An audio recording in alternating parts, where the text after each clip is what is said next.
Aliza talk के मुआज़िज़ सामीन को अलीज़ा कमल का सलाम। दोस्तों, आज आपको एक ऐसा सच्चा वाक़या सुनाने वाली हूँ जिसको सुनकर आपके रोंगटे खड़े हो जाएंगे। कल रात एक ऐसा वाक़या हुआ जिसने जिंदगी के कई पहलुओं को छू लिया। करीब शाम के 7 बजे होंगे। मोबाइल की घंटी बजी। फोन उठाया तो उधर से रोने की आवाज आई। मैंने चुप कराया और पूछा कि भाभी जी, आखिर हुआ क्या है? उधर से आवाज आई, आप कहाँ हैं और कितनी देर में आ सकते हैं? मैंने कहा, आप परेशानी बताएं, और भाई साहब कहाँ हैं और माँ जी किधर हैं? आखिर हुआ क्या है? लेकिन उधर से सिर्फ एक ही रट कि आप फौरन आ जाइए। मैंने उसे मुतमईन करते हुए कहा कि 1 घंटा लगेगा पहुंचने में। जैसे तैसे घबराहट में पहुंचा। देखा कि भाई साहब, जो हमारे जज दोस्त हैं, सामने बैठे हुए हैं। भाभी जी रोना चीखना कर रही हैं। 12 साल का बेटा भी परेशान है और 9 साल की बेटी भी कुछ कह नहीं पा रही। मैंने भाई साहब से पूछा कि आखिर क्या बात है? भाई साहब कुछ जवाब नहीं दे रहे थे। फिर भाभी जी ने कहा, ये देखिए, तलाक के कागजात कोर्ट से तैयार करा कर लाए हैं। मुझे तलाक देना चाहते हैं। मैंने पूछा, ये कैसे हो सकता है? इतनी अच्छी फैमिली है, 2 बच्चे हैं, सब कुछ सेटल्ड है। पहली नजर में मुझे लगा कि ये मजाक है। लेकिन मैंने बच्चों से पूछा, दादी किधर हैं? तो बच्चों ने बताया, पापा उन्हें 3 दिन पहले ओल्ड एज होम में शिफ्ट कराए हैं। मैंने नौकर से कहा, मुझे और भाई साहब को चाय पिलाओ। कुछ देर में चाय आई। भाई साहब को मैंने बहुत कोशिश की चाय पिलाने की, मगर उन्होंने नहीं पी। और कुछ ही देर में वो मासूम बच्चे की तरह फूट फूट कर रोने लगे और बोले, मैंने 3 दिनों से कुछ भी नहीं खाया है। मैं अपनी 61 साल की मां को कुछ लोगों के हवाले करके आया हूं। पिछले साल से मेरे घर में मां के लिए इतनी मुसीबतें हो गईं कि बीवी ने कसम खा ली कि मैं मां जी का ध्यान नहीं रख सकती। ना तो ये उनसे बात करती थी और ना मेरे बच्चे उनसे बात करते थे। रोज मेरे कोर्ट से आने के बाद मां बहुत रोती थी। नौकर तक भी उनसे खराब तरह से पेश आते थे और अपनी मनमानी करते थे। मां ने 10 दिन पहले बोल दिया, तू मुझे ओल्ड एज होम में डाल दे। मैंने बहुत कोशिश की पूरी फैमिली को समझाने की, लेकिन किसी ने मां से सीधे मुंह तक बात नहीं की। जब मैं 2 साल का था तब अबू इंतकाल कर गए थे। मां ने दूसरों के घरों में काम करके मुझे पढ़ाया, इस काबिल बनाया कि मैं आज एक जज हूं। लोग बताते हैं कि मां दूसरों के घर काम करते वक्त कभी भी मुझे अकेला नहीं छोड़ती थी। उस मां को आज मैं ओल्ड एज होम में छोड़ आया हूं। मैं अपनी मां के एक एक दुख को याद करके तड़प रहा हूं, जो उन्होंने सिर्फ मेरे लिए उठाए थे।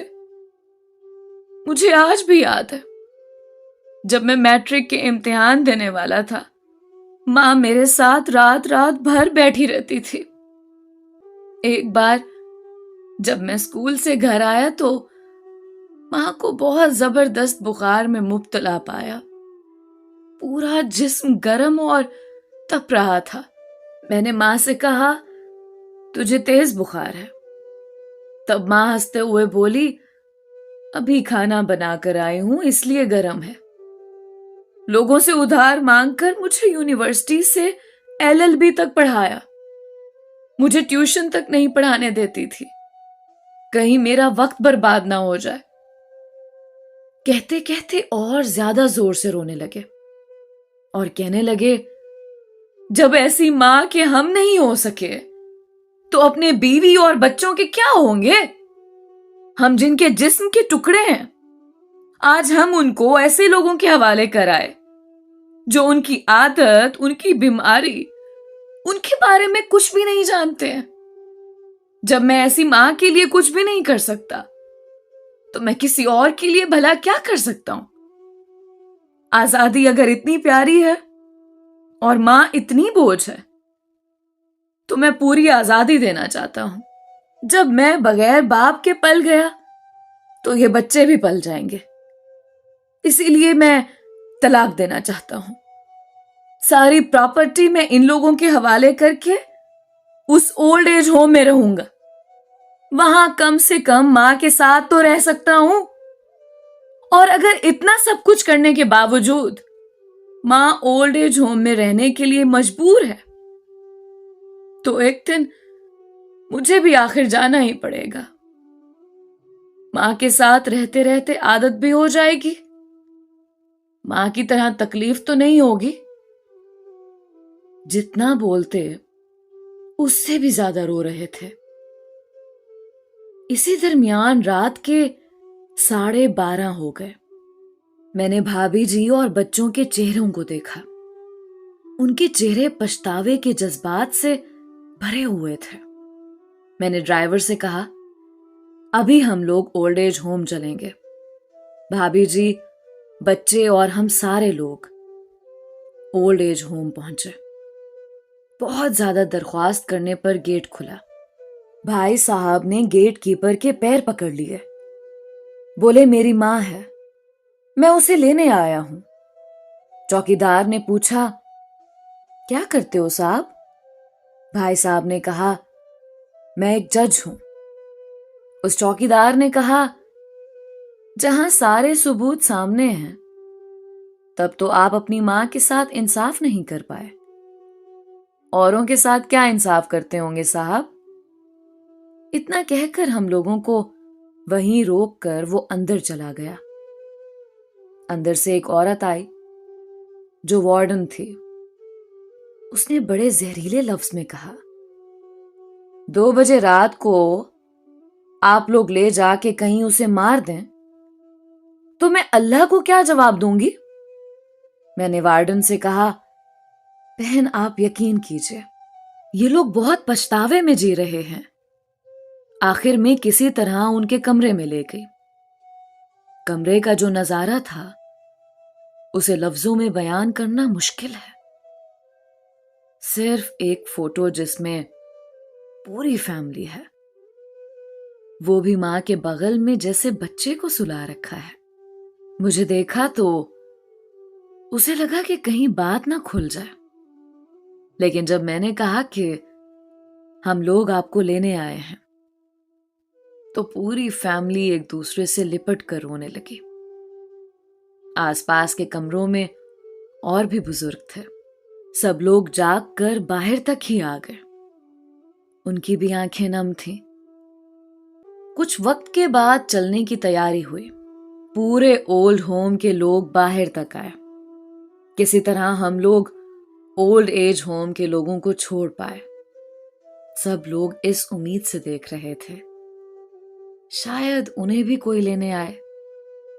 रास्ते भर बच्चे और भाभी जी तो चुपचाप रहे, मगर मां और भाई साहब पुरानी बातें याद करके रो रहे थे। घर आते आते तकरीबन 3:45 हो गए। भाभी जी भी अपनी खुशी की चाबी कहां है ये समझ गई थी। मैं भी चल दिया, लेकिन रास्ते भर वो सारी बातें और सारे नजारे आंखों में घूमते रहे।